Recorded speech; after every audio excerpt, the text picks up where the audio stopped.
Okay, so I'm going to do recording for question number 1.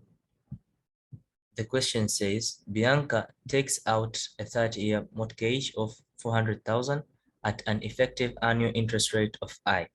However, after making 8 payments, she decided to refinance her mortgage with a new 15-year mortgage at an effective annual interest rate of I minus 0.03. Both mortgages require annual year-end amortization payments. After 5 payments in the refinance amortization, her mortgage balance was X, which she plans to settle by applying for a third mortgage with a different bank. This new mortgage has a longer term of 25 years and a lower interest rate of I minus 0.005, which will help Bianca lower her yearly payments. The total interest that Bianca paid until her last mortgage was 900,000, 4,077.43. Compute the value of I that satisfies this condition. So the question basically wants us to find the value of I. Okay, so I made it like 3 separate mortgages for 30-year mortgage, for 15-year mortgage, and for 25-year mortgage. So for every, like this one, 30-year, 15-year, and 25, I drew an information table, which I displayed the given information from the table to the table. Okay, so basically for the loan payment, L, I write the 400,000, this one for 30 years, and the annual payment are, I just key in this function, payment, then I get C6 for the effective annual rate, comma, C7, which is the loan term of 30 years, minus the loan payment. Okay, but for this one, we are finding the effective annual rate I, so I just wrote 0. Then later on I'll find it by using the goal-seek function.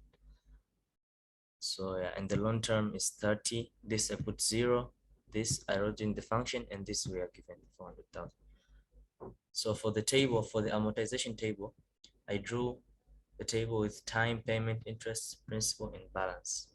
So basically in the balance, I just read this function C4, which is the loan payment for 30 years. Then for the interest, I took the loan payment times, the loan payment times effective annual interest, which is basically I, which is 0. So the answer just 0.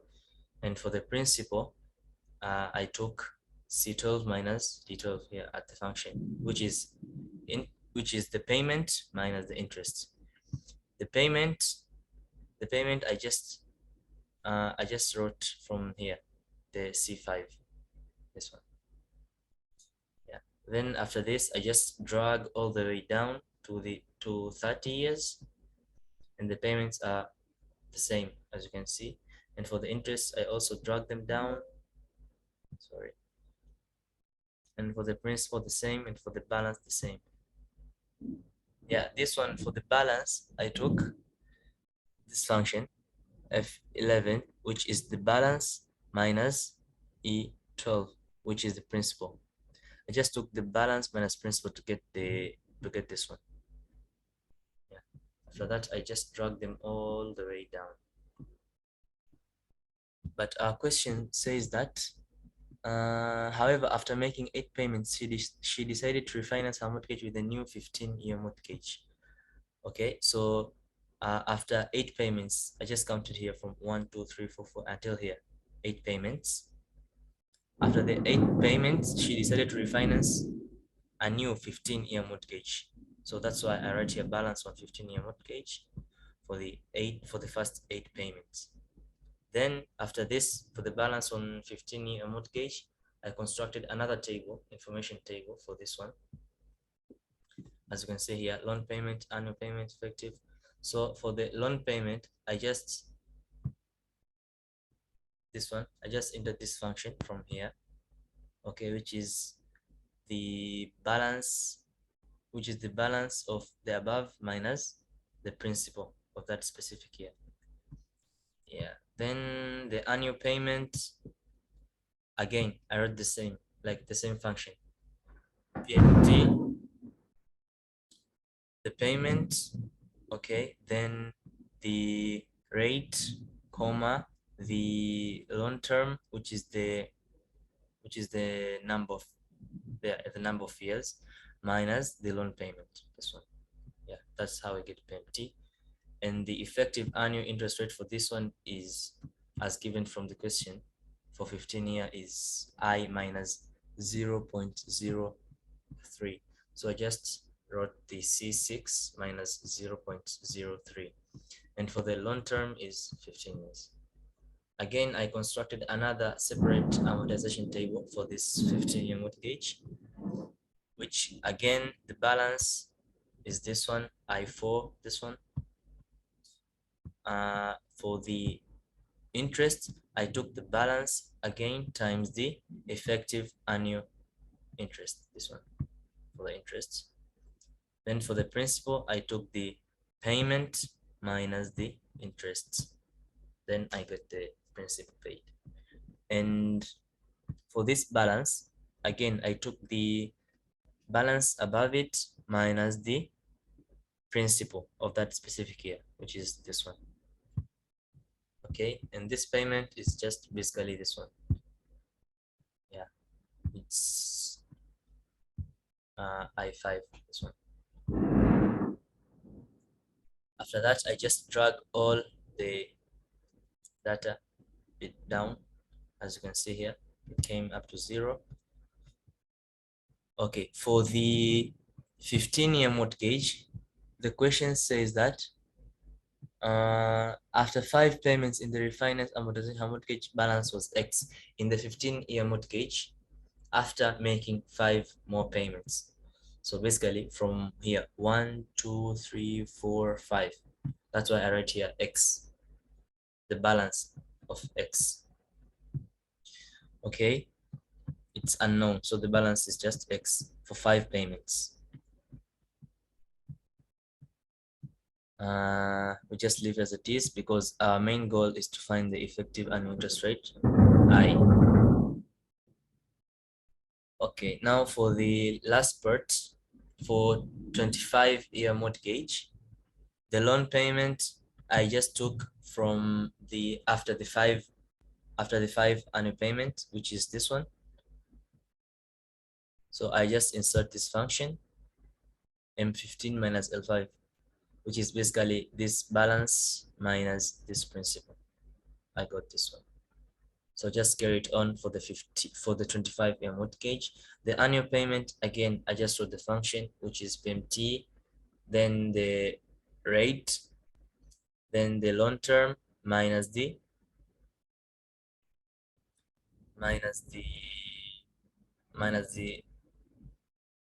loan payment. Yeah, minus the loan payment. The loan payment here is supposed to be negative. It's supposed to be negative. It's not minus, it's negative. Sorry, also here it was negative the loan payment. Okay, so and also for the effective annual interest, it's again I minus 0.005. I, it's unknown, so I just wrote 0 for the meantime. So it's I minus 0.05%, which basically it's negative 0.5%, and the long term is 25. Again, I constructed another amortization table for this one. As you can see, the balance is P4, this one. The balance is P4, and the payment is this one. It's P5, the payment, and the interest, you just take the balance times the effective annual interest for the 25-year mortgage, which is negative 0.5%. And for the principal, I took the payment minus the interest function, then I get this one. And for the balance after the first payment, I just took the balance at times 0 minus minus the principal at time 1. Yeah. After that, I just drag all the way down the values, as you can see, until it gave me the 0 value. Now, after I inserted all the information, all the tables, now to find the function, to find the annual interest rate I, basically we have to use the goal seek. So this one, goal seek. The set cell. The set cell is basically the total interest paid for all the payments. So I didn't find, let me find here. So to find the total interest paid, equals to sum of the first 8 payments here, comma, sum of the first 5 payments here, comma, and for the 25, sum of all the 25 payments. Okay, then I close, then I press enter. Okay, so the total interest paid is this one. Yeah, the total interest paid is this one. So what if analysis, then goal seek, then I set the cell, this one, okay, to value. The value given from the question is 904077.43. By changing the cell, this one, cell is the what we are finding, C6. Let's click it, then press OK. Okay, yeah. As we can see here, the effective annual interest rate just came up to be 10%, and for this one it's I minus 0.03, which is 7%, so it's correct. And this one it's I minus 0.005, so it's 10 minus 0.05, it's 9.5. As you can see, all the data, sorry, all the data are correct. Yeah, and that's it. And that's how we find the I. This one as given from our question. Yeah, the interest was the total interest was the total interest was